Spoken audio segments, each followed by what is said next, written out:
के बाद बात करते हैं जो हमारी सेकेंड हेडिंग है यूनिट फर्स्ट के अंतर्गत मूल एवं छिपी पाठ्यचर्या, कोर एंड हिडन कैरिकुलम। ये आपकी यूनिट फर्स्ट में मेरे ख्याल से सबसे इम्पोर्टेंट टॉपिक आपका यही है कि मूल एवं छिपी पाठ्यचर्या, कोर एंड हिडन कैरिकुलम। आपको जो टर्म्स हैं वो अंग्रेजी में याद रखनी है, ठीक है, इंग्लिश में याद रखनी है पदों को। जैसे मूल है, हिंदी में आपको लिखा मिलेगा कहीं पर प्रमुख पाठ्यचर्या, बाल केंद्रित पाठ्यचर्या, कई नामों से मिल जाएगी। जैसे छिपी पाठ्यचर्या तो ये आपको प्रच्छन्न पाठ्यचर्या के रूप में भी मिलेगी। लेकिन इंग्लिश में आपको कोर एंड हिडन केवल दो ही वर्ड मिलेंगे, तो आपको प्रेफर करना है इंग्लिश को, टर्म्स को, कि कोर एंड हिडन कैरिकुलम। अब सबसे पहले हम बात करते हैं मूल पाठ्यचर्या की, कोर कैरिकुलम।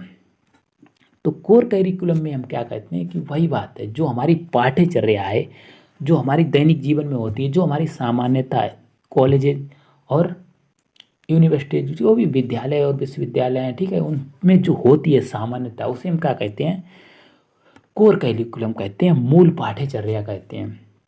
तो मूल पाठ्यचर्या को सामान्य पाठ्यचर्या भी कहते हैं। जो सामान्यता होती है वह पाठ्यचर्या जिसमें कुछ विषय तो अनिवार्य होते हैं तथा अन्य विषय ऐच्छिक होते हैं, ठीक है, और अनिवार्य विषय प्रत्येक बालक के लिए अनिवार्य होते हैं तथा ऐच्छिक विषयों के चुनाव के लिए बालक अपनी व्यक्तिगत रुचियों तथा क्षमताओं के आधार पर निर्णय लेने के लिए स्वतंत्र होते हैं। जैसे हम 12th क्लास में जाते हैं तो हमें सिलेक्ट करने का पूरा हक होता है कि पीसीएम लेंगे या पीसीबी लेंगे, ठीक है, लेकिन कुछ सब्जेक्ट कंपलसरी होते हैं जो कि सभी के लिए हैं। जैसे हिंदी है तो सभी के लिए होती है। तो ये तो हमारी मूल पाठ्यचर्या है जो हमारी विद्यालयों में चलती है, सामान्यता। मूल पाठ्यचर्या अमेरिका की देन है, ठीक है, ये एक पॉइंट है कि हाँ मूल पाठ्यचर्या किसकी देन है, तो अमेरिका की। मूल पाठ्यचर्या में निम्न विषय शामिल होते हैं जो हमारे सामान्यता होते हैं कि भाषा हो गया, गणित हो गया, विज्ञान हो गया, कला, संगीत, स्वास्थ्य, सामाजिक शिक्षा। इसके अलावा मूल पाठ्यचर्या की विशेषताएं, तो मूल पाठ्यचर्या की प्रमुख विशेषताएं निम्न है। पहली विशेषता है कि मूल पाठ्यचर्या सर्वाधिक प्रचलित पाठ्यचर्या के रूप में जानी जाती है, क्योंकि जो सामान्यता जो हमारी पाठ्यचर्या है वही तो मूल पाठ्यचर्या है।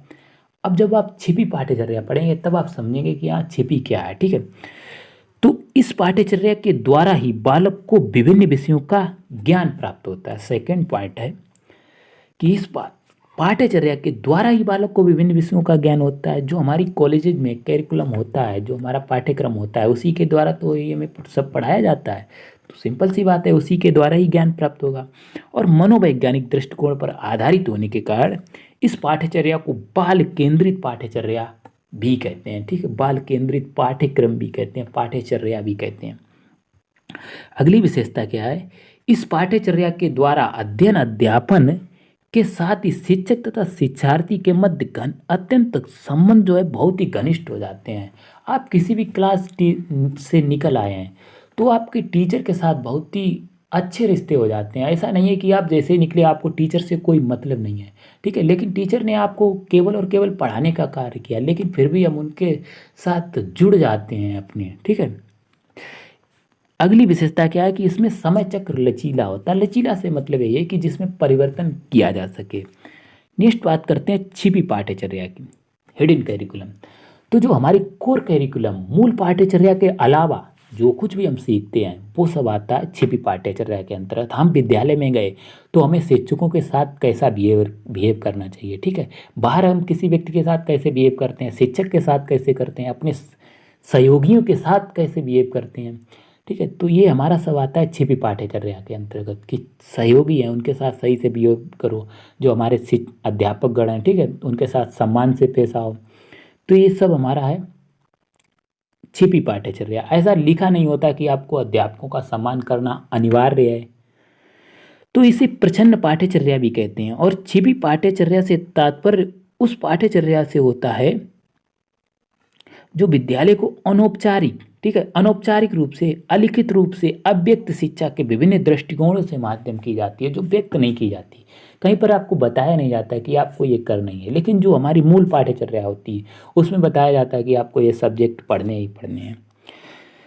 छिपी पाठ्यचर्या द्वारा विद्यार्थियों में सामाजिक, सांस्कृतिक, नैतिक गुणों का समावेश किया जाता है। छिपी पाठ्यचर्या द्वारा ही बालक को इस बात का ज्ञान होता है कि किस प्रकार बालक को अपने साथियों, शिक्षकों आदि से व्यवहार करना है। अब हम छिपी पाठ्यचर्या की विशेषताओं की बात करें तो इसके द्वारा छात्रों में सामाजिकता, नैतिकता आदि का विकास किया जाता है। इसके अलावा इसी के द्वारा छात्रों को इस योग्य बनाया जाता है कि वे समस्त मानवता के गुणों को स्वयं में समाहित कर सकें। देखो, टीचर का कार्य केवल और केवल यही नहीं होता है पढ़ाना, केवल और केवल पढ़ाने नहीं होता। इसके अलावा वो अपने छात्र को हर तरह से प्रिपेयर करता है, ठीक है, उसका सर्वांगीण विकास करता है, उसको समाज में किस तरह से रहना है, उसका नैतिक विकास, चारित्रिक विकास, सांवेगिक विकास, एक अच्छे टीचर का ये दायित्व होता है। तीसरी विशेषता क्या है कि छात्रों को विद्यालय एवं राज्य राष्ट्र की संस्कृति से अवगत कराना, ठीक है। तो ये सब टीचर हमें बताते ही हैं।